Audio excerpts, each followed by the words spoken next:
Ring of Honor is a shell of its former self, and a lot of that can come down to its management ever since it was bought by Tony Khan and AEW. Ring of Honor nowadays can kind of be compared to a modern day WWE ECW, just nothing like what the original brand was. And today we're going to talk about all the issues with Ring of Honor and what they should change as well as what they shouldn't change, and we're going to check out the most recent episode of Ring of Honor to see where it really is going wrong.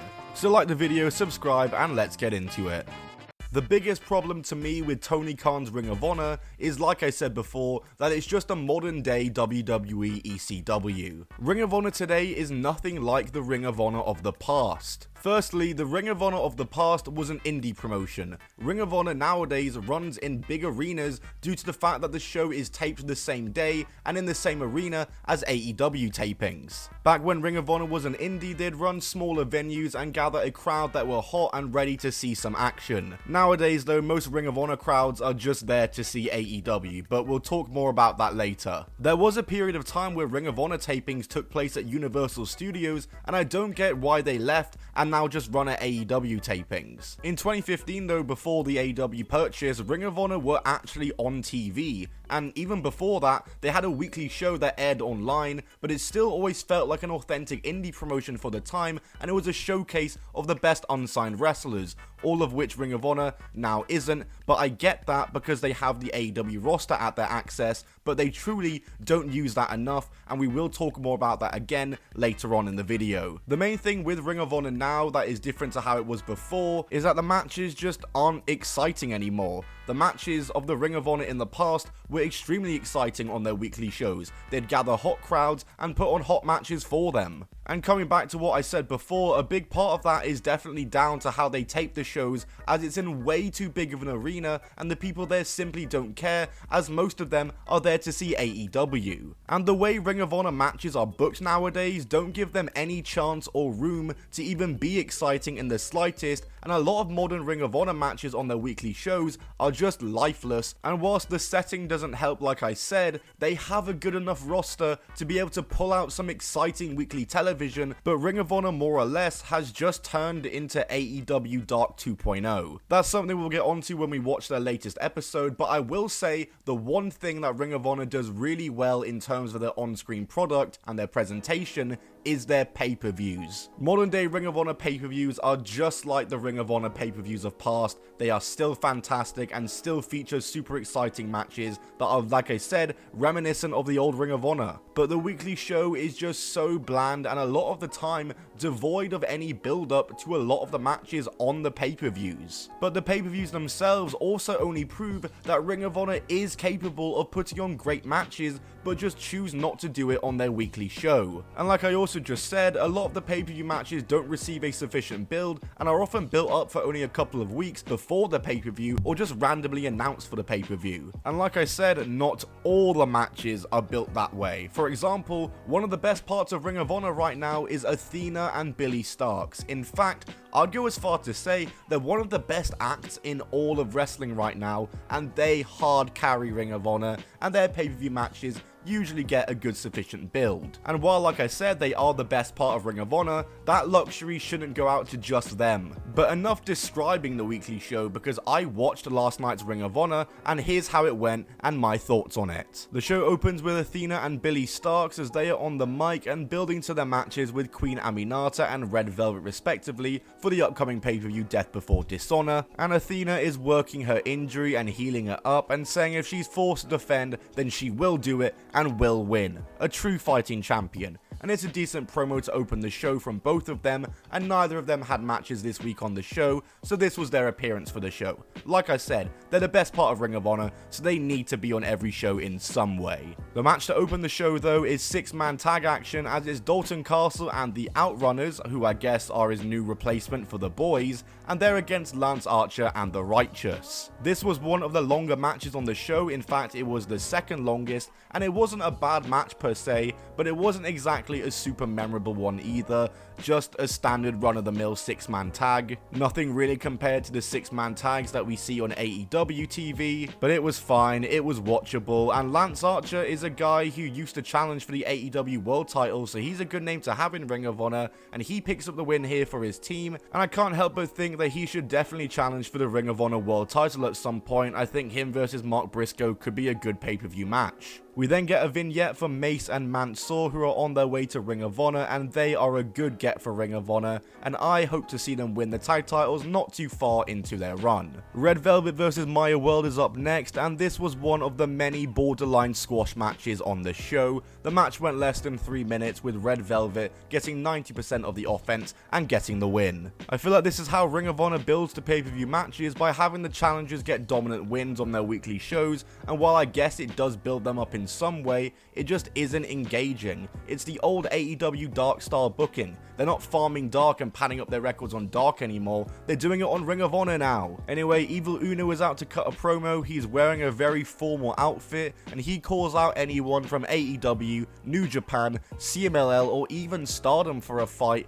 and out comes Katsuyori Shibata. Evil Uno is actually wrestling in this outfit. I don't know if that's something he's been doing for some time, but it just makes him look like a jobber. And this match didn't really do much for me. It was a comedy match at times, and Shibata mostly dominates Uno before the match is stopped at the 5-minute mark due to an apparent injury to Evil Uno, which no idea if that is worked or not, but this match definitely could have been better. Shibata is a good worker, and Uno isn't bad either. Sure, he's pretty much a jobber on AEW nowadays, but he was on the original Ring of Honor back in the day, so should be treated with at least a bit of respect on this show, and has proven at different times in AEW that he can go. Now he just looks like a complete joke wrestling in a suit and getting battered. Anyway, we got Trios match next. It's the Cage of Agony, aka Brian Cage, and the Gates of Agony against 3 jobbers. Match went 2.5 minutes. The jobbers got no offense in, and once again, this was just an AEW Dark match. Cage of Agony, of course, win. Whatever. But hey, next up we get Queen Aminata versus Mackenzie Morgan in another squash match. How great, as Queen Aminata defeats her in 1 minute and 45 seconds. They're just building her up the same way they're doing with Red Velvet, but once again, it doesn't do much to help the show, and it's just lazy. But in the main event, it's Diamante versus Layla Hirsch in a lights out match, and this was the best match of the night by far, and a really fun match, like actually a really fun match, and that's because to me, this match encapsulates exactly what Ring of Honor should be doing on a weekly basis. There were some awesome spots in this match, such as Layla Hirsch with the moonsault to the table outside, and Diamante getting the win with a code red through a table herself. This match was fun, and both of them were working. A good end to the show, but overall, this show was very disappointing for me. It felt like the opening match and the main event were the only actual matches on this card, and between them, nothing important really happened. The show was an hour long, but had 6 matches and no angles in between, other than maybe one vignette,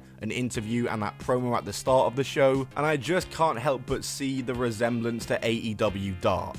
So what needs to change with Ring of Honor? Well, first of all, the setting. Doing it during a set of AEW tapings has not benefited them, and the arena setting just isn't right. To me, they need a permanent smaller venue, somewhere like the 2300 Arena or Universal Studios where they already were. However, it does seem like they are working to change this and actually do this, as their next few shows and pay-per-view are being taped in a smaller venue in Arlington, Texas, alongside AEW Collision, and hopefully they can gather a crowd who are ready to make some noise and be involved, and that keep coming back to these shows. But Ring of Honor, of course, needs to deliver a good show in the first place. But we'll see how it goes, as it's still being taped alongside AEW Collision, so hopefully the crowd isn't just there for that. Though I will say, I have noticed in recent weeks that AEW have been making more of an effort to make Collision the show that has the only Ring of Honor crossover on it. Just this past week, they had a number 1 contenders match for the Ring of Honor title, and I've noticed Ring of Honor regulars working more on Collision more regularly. And I'm glad they're doing this and establishing Collision as the only show where this happens, because there was that time period where Ring of Honor and its titles were just everywhere on AEW TV, just scattered everywhere. Like, remember when Chris Jericho was Ring of Honor champion? So let's please just keep Collision as the show where Ring of Honor crossover can take place, but I do stand by that the main stories and number 1 contenders matches should be happening on Ring of Honor and not being told or happening on AEW. And other changes to make are, of course, for their weekly shows, more angles and better build to the pay-per-views that don't involve just doing multiple squash matches every week. Also, less matches. 6 is too much for a 1-hour show. 4 at most is enough and means the matches can have a decent amount of time. As well, I'd also like to see Ring of Honor push the boundaries a little more, do things we can't see on AEW because AEW is on TV and has certain restrictions. Ring of Honor is on their own platform, so there's more freedom and they don't take advantage of that enough. I don't know if this is being done on purpose so that they leave themselves open to a TV deal, but I'm not sure a TV deal ever happens for Ring of Honor, so why not take advantage of their current situation more? And of course, the big thing for me is just to make the wrestling more exciting on the weekly shows. The in-ring action on this show just isn't compelling, and for a show that is so in-ring focused, that is a problem, and they have the roster and the facilities to be able to do this. Those are just my suggestions though, but regardless, I hope this upcoming home residency in Arlington is beneficial to Ring of Honor and can be the gateway to change for Ring of Honor. In fact, Fightful Select has reported that major changes to Ring of Honor are coming, but I'll believe it when I see it. For now though, leave a like and a comment on what you would change in Ring of Honor and what your suggestions are. Subscribe for more wrestling content. I'll see you all in the future. Goodbye and keep on rolling.